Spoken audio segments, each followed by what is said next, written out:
right, you curiouser and curiouser Herle Burly-ites, sound the horns, because we have a three-time guest on the show today, which makes him an official friend of the pod.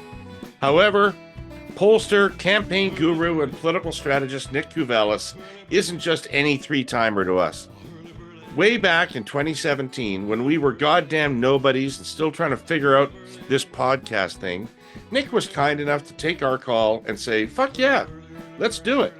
And it was a great episode because Nick was so damn candid, at times shockingly so. And if you follow him on Twitter, you'll know that's just who he is. I want to tell you something else a lot of people don't know about Nick because they think he's a tough guy. He's a tender-hearted man. He's a tender-hearted man.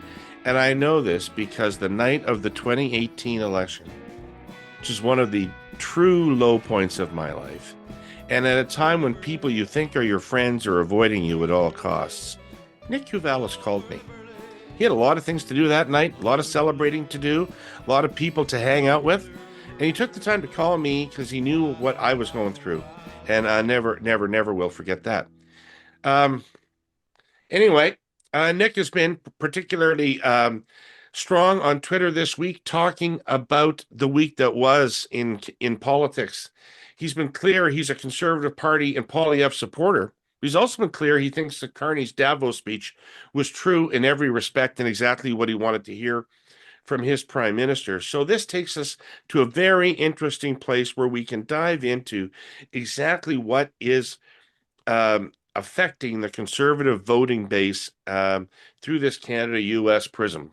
With that context, with the Conservative Convention in Calgary just days away, I want to talk to Nick broadly about today's Canadian electorate and the Conservative voting coalition, and what are the implications for the party, for Poilievre, post-Carney's speech in Davos. And I'll leave it as succinct as that because I know the conversation is going to be really rich and very frank. So, Nick, thanks for joining me on the Herle Burly today. It's great to see you.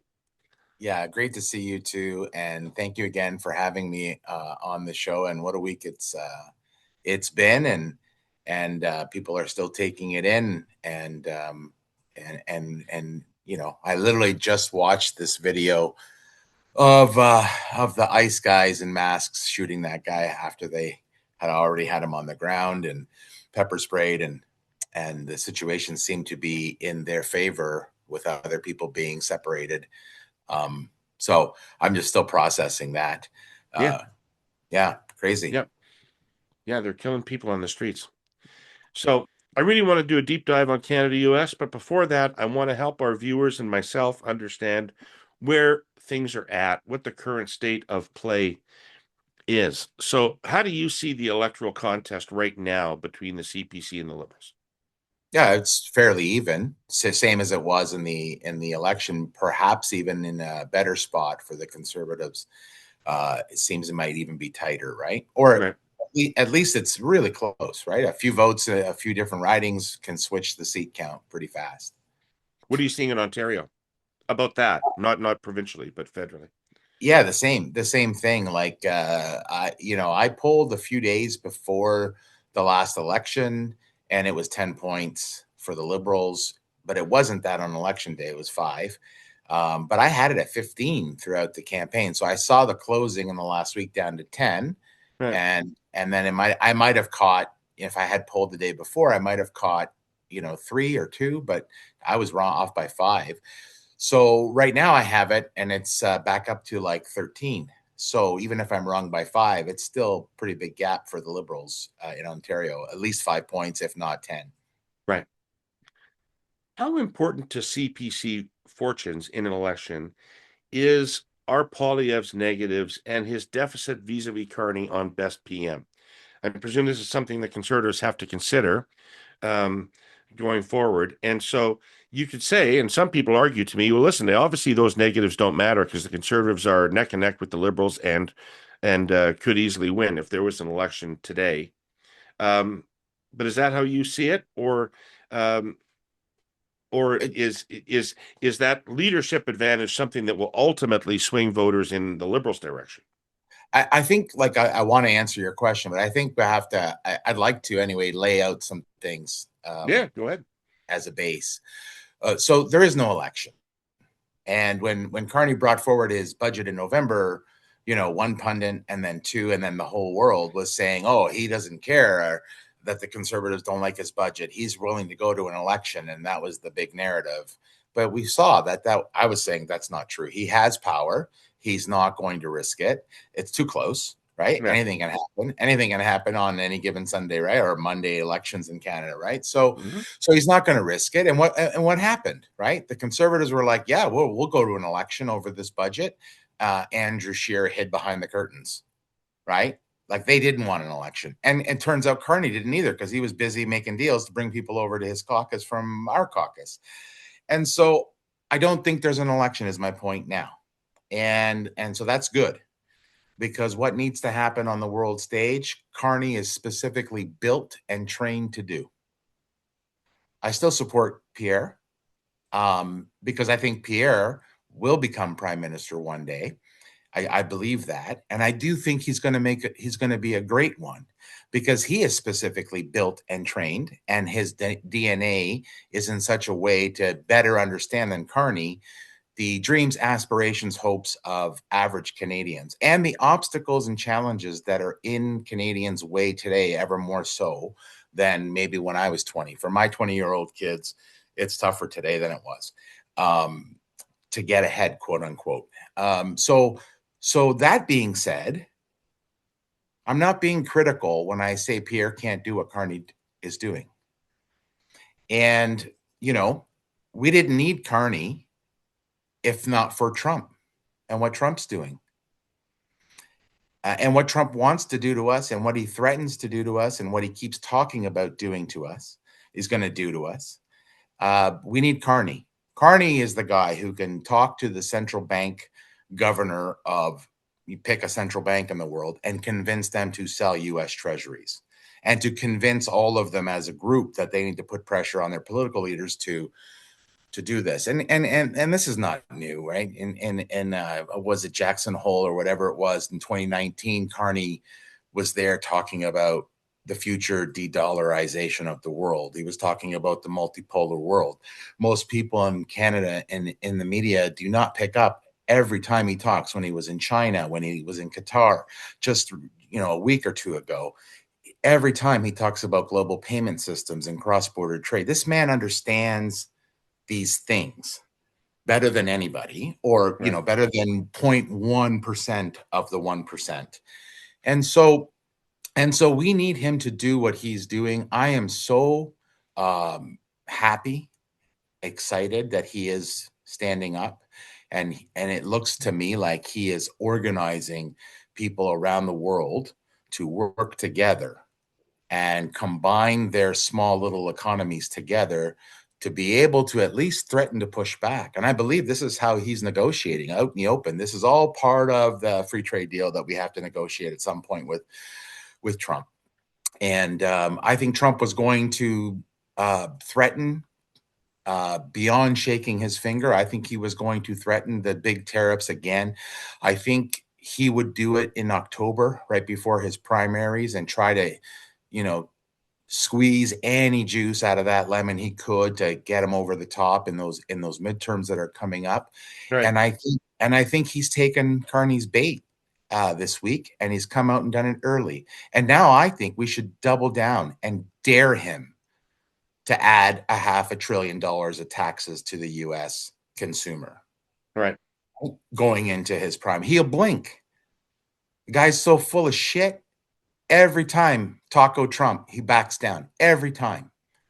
And, a lot of conservatives are upset with me about this, about my position and how stupid I am. Okay, well, sure, I'm stupid. And why do they say it's stupid? What's the argument that you're stupid? Oh, because we can't, because this country doesn't survive without Trump. This country is dead without Trump. No, this country is dead without America. It's got big problems in the short term, right? The 5 to 8 year window, big problems without America, but Trump will be gone sooner or later. Right. America's not going anywhere. And, all of his sycophants, Trump's, that is, Lutnick, Besant, his deputy chief of staff, Navarro, the other guy, they're all out there going art of the deal. This guy's so good. He pushes people to the limit and then he gets what he really wanted. Okay, well, he's doing the art of the deal then now with us, threatening us to the moon and back. Okay, we just hang in there, guys. Like, let's not roll over and fold. Actually, let's fucking give him the middle finger, like Carney just did. And he's not going to raise taxes by $500 billion on American consumers 6 months outside the midterm. It's all bullshit. So I've mused, entirely to myself, mind you, that it would be awfully nice to have a podcast assistant, somebody to help me with my various tasks around here. Keep that in mind as I tell you more about TELUS's Fuel-iX, their award-winning suite of AI products for Canadian business. Specifically, Fuel-iX's Agent Assist and Agent Trainer. Agent Assist is a generative AI tool that offers real-time support during live customer calls to help agents while they work. We all know what it feels like to be on the other end of those calls, right? We don't always get the help we need on a timely basis. Well, Agent Assist automatically retrieves knowledge and automates tasks to resolve customer issues faster and deliver better experiences. An up to 42% reduction in research time, up to 30% less time to resolution, and up to 49% reduction in average handle time. Agent Trainer is the AI-powered tool that does exactly what its name promises. It sets up precise AI-generated training simulations for companies to help their customer service agents learn and practice. The old paradigm is traditional classroom and video training. Slow, costly, and often too one-dimensional because specific, situational role-playing isn't available. Agent Trainer, on the other hand, is fully customizable to any customer service simulation, allowing agents to practice extensively in a risk-free environment and receive immediate automated feedback. The overall effect is it flat out accelerates service proficiency for agents and reduces training costs and ramp time. With all that AI helpfulness in mind, are you at all shocked that Fuel-iX was named Chatbot Platform of the Year at the AI Breakthrough Awards? I'm not, and I might just be fantasizing about the Herle Burly and Curse of Politics podcast assist. More next week. Well, maybe, but let's get back to the politics of this, which is you're talking about you're going to make people angry with you. And I know that, so take today's statement from Trump that he's going to impose 100% tariffs on Canada and that we're, China's going to eat us alive, etc. You and I know because we're in the polling business, that most Canadians, upon hearing that, are going to say, what an asshole Trump is. Mm-hmm.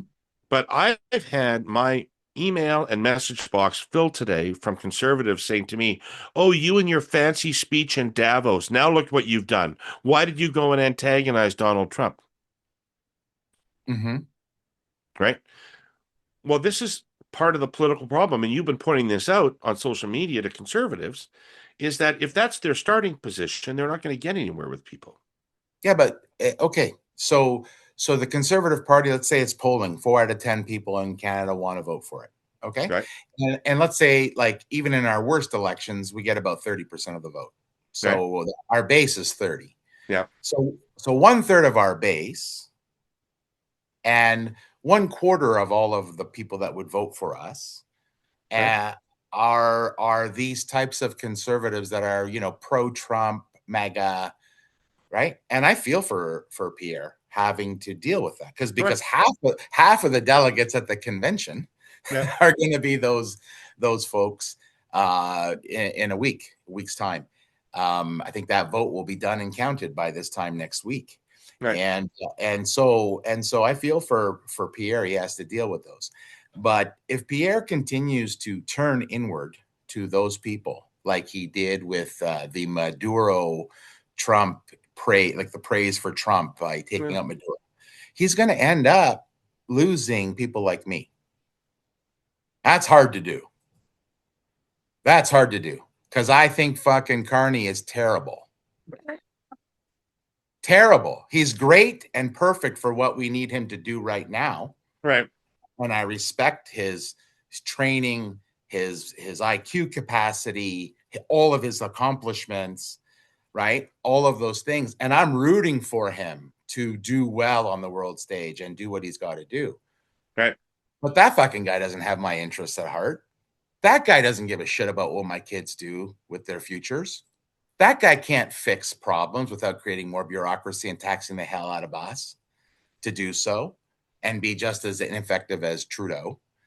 And that's the point. And I'll give those guys who argue with me credit for the part of their argument that, and I really liked what Pierre had to say. Okay, let's match your words now with action.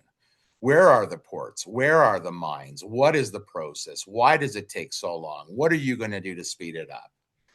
But for the ones that are just visceral about it, and they're in our party and they make part of our voting coalition, and I believe it's 1/3 of our base and 1/4 of our voters. For those people, like, all of this conversation, just no matter how comprehensive, how much time you take, how logical it is, they just won't go. They just can't get there. And then once you're winning the argument, they just do what Trump does: resort to insults, threaten, make threats, and so on and so forth. But these fucking people, to a person, all want that pipeline to go to the northwest coast of BC from Alberta. Well, who the fuck is going to buy the oil that we put through that pipeline? It's going to be China. So shut up about China. We didn't make a free trade deal with China. We just went and fixed a few things. And you know what? Let's have a debate, because Doug Ford is upset about the Chinese EVs. Let's have that debate. You can be on one side or the other of that debate. But let's not kid ourselves. That oil is going to go to Asia. It's going to go to China. That's who buys a lot of our oil now. And so if you're okay with oil going to China, why are you okay with suggesting that China now is the bad person in the world? Did you see what those guys in masks just did? And where do you think they draw their authority from? They draw their authority from their political leadership, who's saying it's okay for them to do these things. So we don't want to be just subservient. Subordinate is what Carney used. Subjugation is another word. We don't want to be that. And let's call his bluff. Go ahead, tariff us. Rip up Kuzma and tariff us. See what happens to your consumers. And the 10 million jobs that are tied to U.S. workers who make stuff for just Ontario alone. 9 million jobs every day are for Ontario's market, Ontario's consumers alone. I think Pierre's got a difficult road up until next week. Once he secures his leadership, he just needs to keep doing what he's doing. Well, with the Chong rules in place, he's never secured his leadership, right? It's always at play. Yeah, you know what? Like, it's an interesting. I mean, theoretically, technically, you're right. That guy wins his leadership. He is going to be our leader. And you know what? Like, he's the right guy to be our leader, as long as he doesn't bend too much to that part of the party that's going to cost him the bigger part, right? Because when I say 1/3 Are you of sure he isn't part of that party? Part of that wing of the party? Are you sure he isn't part of that wing of the party? Yeah, like, listen, I know Pierre well. I talked to him on the phone for many years regularly. I did all the work, right? And I'll just say this, I know this will poke some people in the eye. He only lost that riding when they stopped me from doing the work in the riding 2 years before, a year and a half before, right? When I was doing that work in that riding, that guy kept winning that riding. But I haven't spoken to him in a year or more. And that's a shame, but not for me, for him, because I don't give a fuck. I'll still vote for him. The moment I think that he actually wants to be that 10% of the voting population that makes up 1/3 of his base or 1/4 of his voters, I'll be gone. Right now, in orchards around the Mediterranean, trees are groaning with citrus. In the supermarkets of southern Europe, shoppers are presented with a slew of choices, rack after rack of clementines and tangerines and oranges. This is the very peak of citrus season, which runs from November to March. meaning that citrus exporting countries like Morocco have a pretty short window of time to move a massive amount of valuable, ripe, somewhat fragile fruit to Western markets like Canada, where consumers expect to find it fresh and unbruised on store shelves. A few months ago, the international shipping company CMA CGM turned to our sponsor, Canadian National, for help. It needed to transport 27,000 tons of Moroccan citrus directly to key Canadian consumer markets. It had to be done in about 10 days, and the fruit had to be obsessively protected from spoilage along the way. The shipper's previous arrangement, which involved trucking the fruit to Canada from an American port on the eastern seaboard, just wasn't working out. CN, which invests constantly in new technology, offered a tailored solution. Its trains met the shipper's cargo vessels in Halifax and deployed something called its Intelligen system. CN's Intelligen manages the flow of electrical current along the train to cargo containers, in this case maintaining the temperature of millions of oranges at exactly 3 degrees Celsius. The citrus arrived in stores on time and in absolutely the freshest condition possible. CN would like to say that the operation was entirely fruitful. So now you know. Next time you tear the skin off a ripe tangerine and bite into all that deliciousness, you'll know its backstory. It very likely arrived by train. Well, I mean, I speculate. I'm going to put it to you because I speculated about this on television, or at least on cable, the other day, um, which is that part of the reason why some of the leadership of the CPC can't speak about the Canada-US question the way Canadians want to hear it spoken about, and the way you speak about it, is because they don't feel it. It's not that they are more interested. It's not that they don't understand intellectually that they should be talking about it. It's that they can't summon the same anxiety and the same anger that other Canadians are summoning because they don't simply feel that way about it. They're not as angry about Trump. Um, they're not as, and they're more inclined to blame previous Canadian policies for what Canadians' troubles are than what Trump is doing. And so, Well, I mean, I can see them getting backed into a position where they are defending the United States, which in the current environment would be very, very problematic. no, no. Like my wife's American. My kids are dual citizens. We have family down there. We love America. We just don't love this guy and what he's doing. And Pierre can stake that ground out. I think that's what he did in his recent communications. I think that once his leadership is secured next week, and he is the leader, or is not, but like he is the leader, I think he'll get his 80%, and then he can.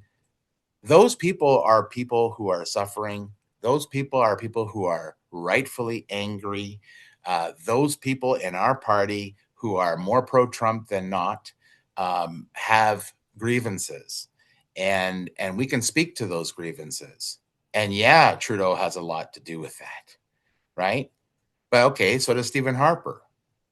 Like, I'm willing to say it.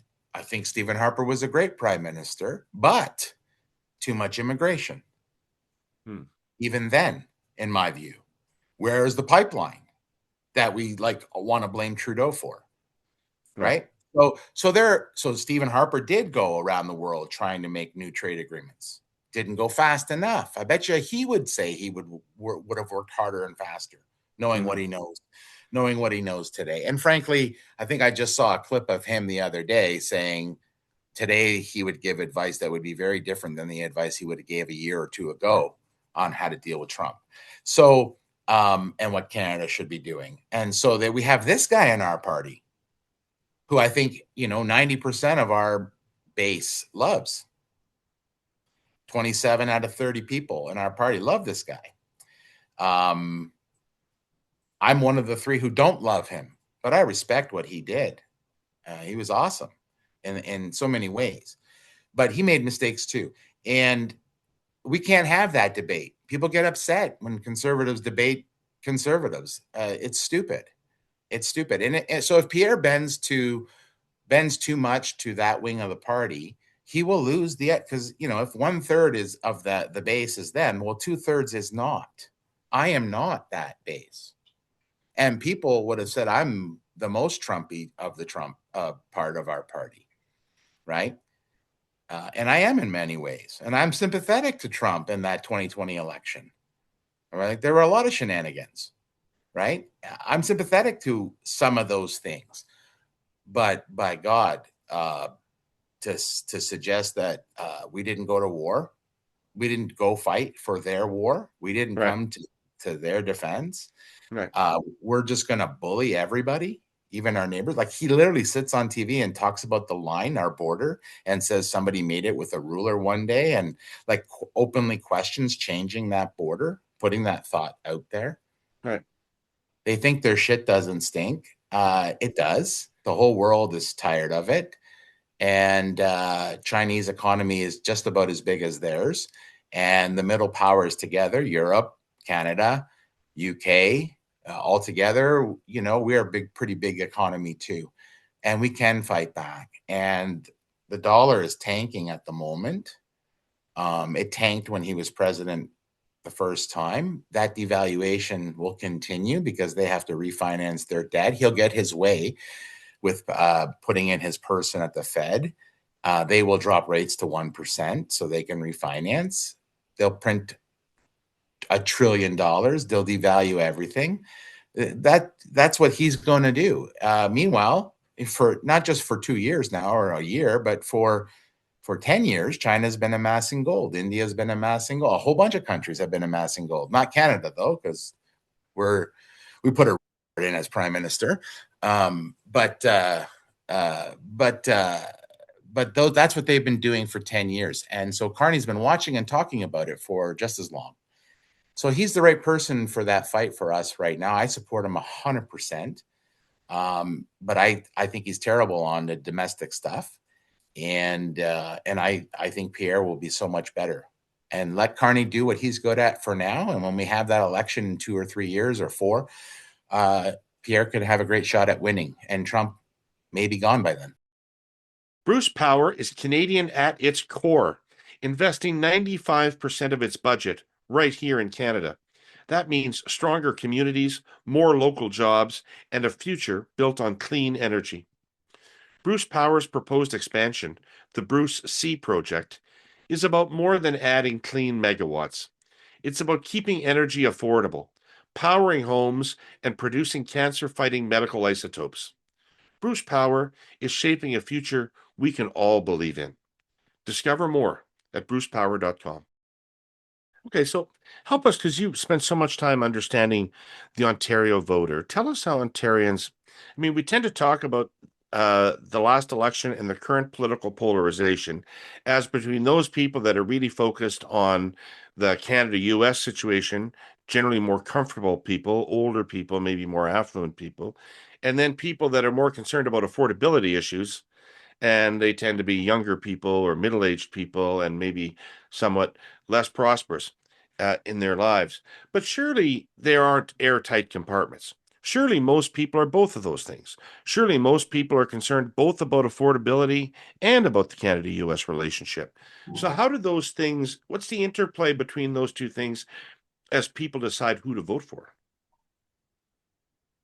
It's interesting. I was doing some focus groups last week in Toronto, North Toronto, but with Torontonians. And then I've done some others outside of Toronto recently as well. More and more, affordability is where they go to right off the bat. In Toronto, they may go to crime right off the bat, but they end up at everything costs more. My paycheck can't keep up, right? All that stuff. So it's a big and it's the biggest subject, but none of that gets better if you don't have a job. And rolling over to Trump so that he could have more of everything Canada has to offer for less price and less control by our politicians isn't going to fix the other thing, right? Figuring out how to fight, and you can argue about the way Carney's fighting, it's going to hurt us. You can take that position, but figuring out how to fight Trump to gain an advantage is the way back to affordability for us, is the way for more investment, is the way for more jobs, is the way to get unemployment down, where the labor can then demand higher wages, and catch up a bit, right? Those are the ways forward to deal with affordability. There's no magic wand, and if Pierre was the prime minister, he would do better at this than Carney, but he couldn't fix it right now. Like, I don't think he'd have a deal with Trump. Like, who, right? Like, well, who what does it mean to have a deal with Trump? It means nothing to have a deal with Trump. Right. There's that. But even if you took the side of Pierre could get a deal with Trump, really? Like, what would that look like? So then Trump does deals with China and praises China and chases Xi Jinping around and tries to get one more handshake in and tries to slap him on the back, tries everything to get his attention. And Carney goes and looks him in the eye and gets some things back for some Canadians anyway. And that's the worst thing that ever in the world. It doesn't make any sense. And I think people understand that, except for this small piece of our population who have every right to think what they think and believe what they do. And almost all of those almost all those people, mostly men, are part of our party, make up our voter base. But I hate to say it, a whole bunch of those people, not all of them, but a whole bunch of those people would be like interested in the Vichy style government, right? Of Southern France during World War II. Like, there are people who want Trump to take over. It's nuts. So, I mean, most election campaigns, Nick, are fought by people trying to appeal to swing voters and therefore shaving edge off their policies and trying to be as appealing to as many people as possible. The Poilievre campaign in the last election took a different strategy than that. And they overtly did not try to appeal to swing voters. Their belief was to be as pure as they could in order to drive as much turnout as possible among people who'd already decided to vote for them. It was a turnout strategy, not a persuasion strategy. So right? It was a good strategy to consider. It didn't work, but it was a worthy strategy to consider and to take very seriously and potentially to land on like they did. But it didn't work. It didn't work. It was the wrong strategy. We are not the government. We have to now wait for Carney. And the idea that we're going to have an election and a new government soon is, I think, nonsense. The Liberals are stoking that too because they can scare a couple more weak conservative MPs who don't want to lose an election, lose their pay and benefits, maybe to cross the floor. Failing that, they can just put a couple of conservative MPs into the Senate. Tell me there's not 10 conservative MPs currently who wouldn't jump to go into the Senate. So Carney's got the power. He's going to keep the power for some time. Pierre's going to have the power and be the leader. And he should fill the coffers and spend more than the Liberals as if he can in the pre-writ. And then just keep going and he'll get his chance. He'll get his chance. By the time the election comes, whatever deal we have with the Trump administration will have happened, whether it's good or bad, indifferent. People will turn no matter what, it's not going to be as good as the last deal, this current Kuzma deal. Right? We are going to lose jobs, automotive-related jobs on Windsor, Sarnia, London, Brampton, Oshawa, Oakville. He's going to win. Pierre's going to win some of those ridings that he didn't win last time. He is going to be the prime minister, and he'll be the right person at that time. It's just not yet. And so I don't think, to answer your question, they have to broaden the tent. They just have to keep doing what they're doing and not lean too much to the 1/3 of the party, because you may lose some people in the 2/3 of the party. I think secure your leadership and then do your best walking that tightrope. And don't be so quick to be happy that Carney's failing, because when Carney fails, Canada fails now. Okay, so why are you, as the hard-nosed, clear-eyed political practitioner that you are, why are you standing so strongly behind Poilievre when he trails Carney on best prime minister by 25 points? Like, the party is behind by 3 points and he trails by 25 points. That means like a huge chunk of the conservative vote says Carney's a better prime minister than Poilievre.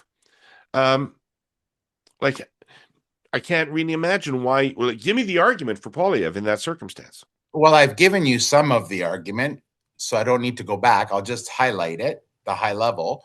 He's the right guy he's the best person, in my view, to be the prime minister next.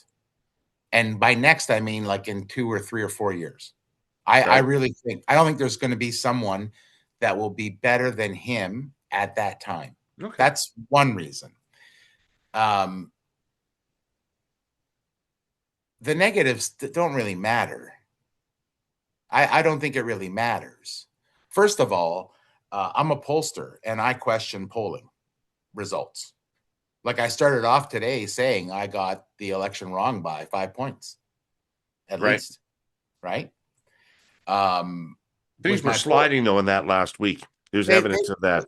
They evidence were. that things were moving. I mean, the Liberal insiders were surprised election night by the result. Yeah. And things were moving. I saw it go from 15 to 13 to 10, but I didn't see it go to 5. And maybe I would have seen something more had I been in the field a little longer. But like, well, I guess what I'm saying is, you're a pollster, I'm a pollster. We're not always exactly right. Prince Rupert, BC, is a gateway to opportunity. Thanks to those who can see past the horizon to Asia and the world beyond, this port city is becoming a hub in building a better, more diverse Canada. In 2019, when Alta Gas and its joint venture partner Vopak started moving Western Canadian propane to international markets, no one could have predicted what our trading relationships would look like in 2026. Prior to Alta Gas's Ridley Island propane export terminal opening in 2019, all of Canada's propane exports went to the United States. Today, thanks to certainty provided by the federal government and the Prince Rupert Port Authority, liquefied petroleum gas exports from Canada are finding new markets: Korea, Japan, China, and more. Today, thanks to foresight and vision going back more than a decade, Alta Gas is at the forefront of helping build Canada strong. To learn more about Alta Gas's Canadian success story, visit westcoastadvantage.ca. But back to the thing is, like, the polling is the polling is the polling. And I don't necessarily see Pierre's numbers being so bad. Like, Kathleen Wynne on selling hydro to fund jobs, transit infrastructure, the big transit stuff didn't work. She went to like incredibly low numbers and could never get up off the mat. Pierre's not there. Pierre's not there. So he can still win an election. He can still get 45% of the popular vote, even if Abacus and David Coletto, just in the nick of time before the convention, put out this thing where it's like, look at all the stuff we have and whatever. Nonsense. And, I'll give you another example. Doug Ford got in 2018. He had his bit of his honeymoon. His popularity was high, right? Then you let Dean French do Dean French, and what happened? 17 months later, Doug Ford was like dropped 12 points in the polls, and his negatives were really high. He seemed to fix it, right? just coincidence, the time I showed up started working when Dean left. But anyway, he seemed to fix it. COVID happened. He got people wanted what he was offering at the beginning of COVID. He got that whole thing wiped away and moved his numbers back up. You know, Greenbelt brought him down again. The fight with QP and all that stuff and a potential wildcat strike brought him down again. He fixed it. Trump showed up. People like what Doug was doing related to Trump. He fixed it. His popularity went back up. So that, you know, there's that. Do you think Poilievre should keep on the issues that work for him? Like he has not really been engaging in the kind of like there was no real formal response in any significant way to Carney's speech in Davos. It was just, let's see some action now. Nice words, well crafted. Let's see what that means in practice. But there was not an attempt to put out a competing worldview or anything like that about it. And while the China trip was happening, they were tweeting about affordability and communicating and messaging about affordability. I'm not saying that to criticize it. I'm saying that, do you think that's what they should be doing, which is avoid this issue and focus on the issues that really work for you? Stick to what he's doing. I would have positioned again in January, late December, January, right before the election really got going, against Trump, when Trump went across the line and talked about economic warfare.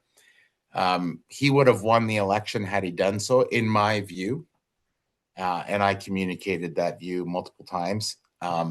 So I think Trump has given him everything he needs after next week to frame against that stuff and get some of the, like, you know, hard conservative voter segment in Ontario is about 15% of the voters, sometimes more, depending. And, you know, he could get some of those votes back. There are old, hard conservatives who are voting for Carney. Right? Like, it is so ironic that Doug Ford gets more votes from the hard conservative voter segment than Pierre Poilievre does in Ontario. That is so ironic, right? Because so many people are out there saying Doug Ford's not a conservative. Well, okay. I mean, it's a view, and they're not wrong on some issues. But at the end of the day, I know who gets those votes. I measure it every week. I'm looking at that stuff all the time. And I think my polling has served my clients well over the years. I'm looking at that polling now for John Tory. I'm looking at that polling for other people in British Columbia. And it's very interesting, right? So he doesn't have to do much to get those people back. And the fact that he said, okay, Mark, that's great what you did. Like, you're right about that. That's enough to get some of those people back. Because I was watching on TV and I was like, yes, stick it to them. But I was also saying in the same breath, okay, now fucking come home and actually build some ports. Right. Drill some holes, right? Make shit happen. And so Pierre's right there. Right? Let's not wait for Brookfield to determine what timeline they're on for us to do things. And well, that is, you know, that is. But you see why I'm also considered, like, the liberals say I'm a right-wing nut bar, and the conservatives say I'm a lefty who shouldn't be part of the party. Yeah, it is what it is, right? Well, I was going to ask you. I mean, your party has people in it who think they're part of a movement, and Justin Trudeau had people with him who thought they were part of a movement, not a political party, but a movement, something different. So, you know, you and Corey are practicing electoral politics in Ontario. You're not running a movement. If you think of it as a movement, like some of these people who say Ford isn't a conservative, um, if you think it's supposed to be some sort of movement, you'd have different expectations, but they're not electoral success, right? I mean, if you ran as a hardcore conservative, you would not get elected in Ontario or federally in Canada. Yeah. Yeah. I mean, it, you know, yeah, I'm just more, look, I'm just a little more practical. Right. I guess I'm getting older, slower, realize I can't do everything, right? Take the wins where I can get them. Maybe that's what it is. I don't know. Right. Right. Hey, listen, let me end by asking you this. And I just want you to reflect on something, which is Trump has 3 more years. 1 year has been quite dramatic, what he's done. It's gotten more dramatic as it goes along. The term I use to describe him is metastasizing. Um, and um, so there's 3 more years, and he could put us through a lot as a country. In the meantime, we're going to have 2 referendums, probably one in Quebec and one in Alberta. Um, what is your sense of Canada's internal strength, internal solidarity to withstand being stress tested like this? Um, I don't know how to answer that question. I think we just have to be patient. I don't think it's necessarily 3 years. I think it could be the midterms where he loses all his power. The markets collapsing would take away his power. Um, uh, standing up to the bully. Yeah, he's making lots of noise today and he's thrashing around, but we know what happens generally speaking when you stand up to the bully. Um, Mark Carney. Look, in my estimation, Well, Mark sometimes Carney. when you stand up to the bully, you get the shit beat out of you, right? Yeah, that's okay. Yeah. You're going to get the shit beat out of you anyway. It's just on their time schedule, not ours, Mm. right? So, like, I think this guy is going to get a free trade deal because he needs one because his consumers can't afford to pay more for everything. So he's going to get a deal, but he's going to clip us on a whole bunch of things we don't want to give up. He's going to get more access to our fresh water. He's going to get more access to our oil for cheaper. He's going to get more lumber, more uranium, more aluminum, and so on and so forth. That list never ends of all the things that we have to offer him that they need. Right? I didn't mention potash, and I should because that's a big one too. So he's going to get all of those things. We just have to fight till he doesn't get everything for nothing. Right. And so we have to be patient. And I think Mark Carney is a megalomaniac who has extreme training.